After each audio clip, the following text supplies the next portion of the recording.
What is going on, guys? Money Webby here, back again on Thursday. Got a nice 6-game slate here tonight. I got it broken down for you with 6 of my favorite plays on the slate. My money 6. So before we get going, if you could drop a like in the video, really means a lot. Let's try to get over 150 likes in this video. If we could hit that, thank you so much. Coming off a pretty damn solid night last night. I mean, we had Russell Westbrook, Damian Lillard, both in the money 6. Both of those guys were 2 of the top 3 scorers in the slate. In the original money 6, we had Bradley Beal, who did do solid. He scored over 50 DraftKings points at a solid price for him. And I actually updated my plays to put Bledsoe in over him. Bledsoe returned a little bit more value just based on his salary. So if you went with him or just Bradley Beal, both those guys turned out well. Van Vliet still did solid. Scored over 30 DraftKings points at a price tag under 5,000. Diallo was pretty solid. He didn't even get as many minutes as I was hoping. Okafor got more minutes than he was getting, and Diallo still returned value. Shaquille Harrison from the original money 6 was a really good value play. My pivot to Elias Silva, a little bit more disappointing, but he still returned some good value. Just said he got in foul trouble in the first half. And also, like you see here, I tweeted about how when Giannis was ruled out, how I prefer Middleton, Bledsoe, and Ilyasova if I was going to go to anyone on that Bucks team. And Middleton and Bledsoe were 2 of the best plays on that Bucks kind of stack if you went that way. So it was a really good night last night, I'd say, from my plays. No one really disappointed, and we had some really good value from everyone and really that I recommended last night. So I hope you guys enjoyed it. We got 6 more plays here tonight, and yeah, let's hop right into it. So for my first guy, I'm going to go with KarlAnthony Towns here at 10,000, coming off a really solid outing against the Warriors of 59 DraftKings points, and this is a really good matchup for him against Charlotte. They really struggled against centers the whole entire year, and Biyombo, his defense is a little bit overrated. His defensive rating hasn't really been that good over the last 3 years, so I think Towns can go to work against him. They have been playing kind of small too, the Hornets have.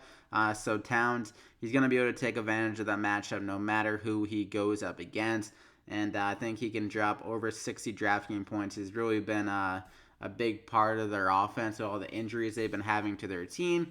And he's really the one consistent force down there. So at 10,000, I think he can give us a lot of value. So I'm going to go ahead and lock him in there as my first guy. Then I'm going to go with Andre Drummond. I like this. There's a lot of centers on the slate that I really like, so it's tough to really pick 2. But Drummond, I think, is my second favorite here at 8,700. Going against Phoenix, another matchup for him where he can just fill it up with a big double-double. He's had a few of those the last 3 games with a 19 and 23, a 15 and 17, a 21 and 21. He did have a little extra upside because Blake Griffin was rested in this game against the Cavs. But still, he's been getting some really good run over the last few games of 38, 33, and 37 minutes, just with them kind of fighting for that playoff seed and stuff like that. I think he can get around 35 minutes again here in this game. And against Phoenix, pretty solid matchup. DeAndre Ayton has had some growing pains defensively this year, and Andre Drummond had a really solid outing against them all the way back in November or so, 19 and 16 for 50 DraftKings points.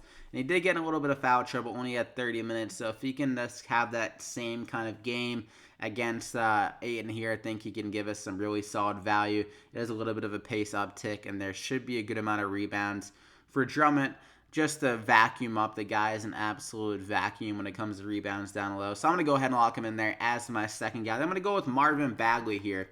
The minute restriction was there for him for the first 2 games back, or the first 3 games. However, it seems like he's finally off that minute restriction with 29 minutes last game against Brooklyn, and he played extremely well there with 39 DraftKings points. So I think he'll keep that going. Even with the minute restriction, he was still returning value with 36 DraftKings points the game before that. This is a really solid matchup. I mean, Dallas's big men aren't anything that's going to really scare you. They've been having Dirk Nowitzki and these other guys, Dwight Powell, that aren't really NBA starters. They're kind of just role players. And I think Marvin Bagley can definitely go to work against them, show off his offensive prowess. And there's no real reason for them not to play him at this point. I mean, they're 7 games out of the out of the playoffs. They're pretty much eliminated. So they might as well go to the younger guys a little bit. And Marvin Bagley specifically, a guy that has shown some growing pains, but has looked extremely good recently. So you want to build up on that before the season's over. And at 5,600, a good opportunity for him to return a lot of value. I mean, this guy was absolutely going off before he got hurt. He was having 40-point outings or 40 DraftKings point outings like every single night. He had a 46, 48, 47, and 48 4 of his last 5 games before going down against Milwaukee. So he's having some really big outings. I think he can have another one here at 5,600. So I'm going to go ahead and lock him in there as my third guy. Then I'm going to go with Ricky Rubio. He's a little bit of an up and down player, but he's been showing some good consistency lately with around 30 DraftKings points per game. These have been games where they've been blowouts like every single time. I mean, against Minnesota, he had 26 DraftKings points in 22 minutes. They won by 20. Against Brooklyn, 29 DraftKings points in 23 minutes. They won by almost 20 in that one. 27 minutes, he got a 30.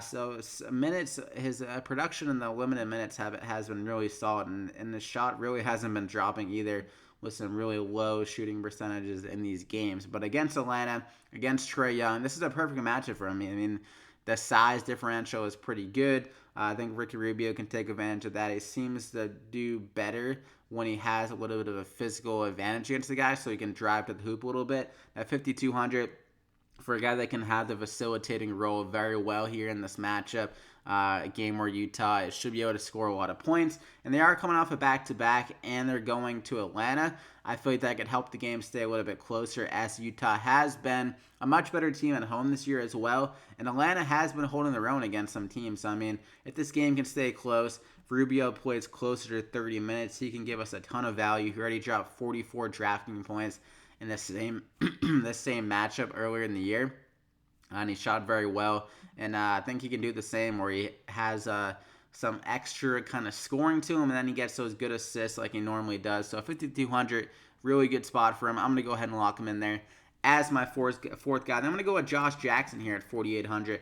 Kelly Oubre already ruled out. The matchup isn't great, but Josh Jackson, he is a kind of a guy that's a high-volume scorer when he does have his shot and kind of offense going to him. And with Kelly Oubre out, he definitely will be able to give the opportunities here in this matchup. Andre Drummond, pretty solid down low. You could limit 8 and a little bit.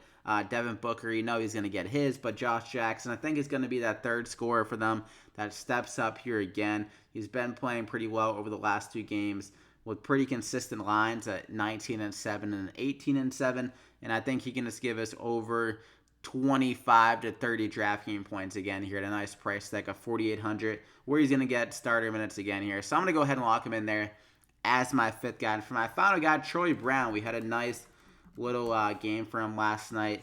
And at 3,100 here with Trevor Ariza questionable for this game. He left last game with an injury, and there's no real reason for him to start here tonight. Wizards are likely out of the playoffs with that loss last night. So Troy Brown, he's another young guy that needs to get a little bit more run. That's the perfect time for them to give him that around 30 minutes here in this game, get some rust off him, or just kind of polish him up a little bit as a younger player. He's shown a little bit of good stuff in spurts off the bench, and this is a good matchup against Denver. I mean, this game should probably not be that close, and he should be able to do a little damage against their bench players. So at 3,100, like the spot for him. Obviously, if Trevor Ariza is out, he's pretty much like a lock for 30 minutes.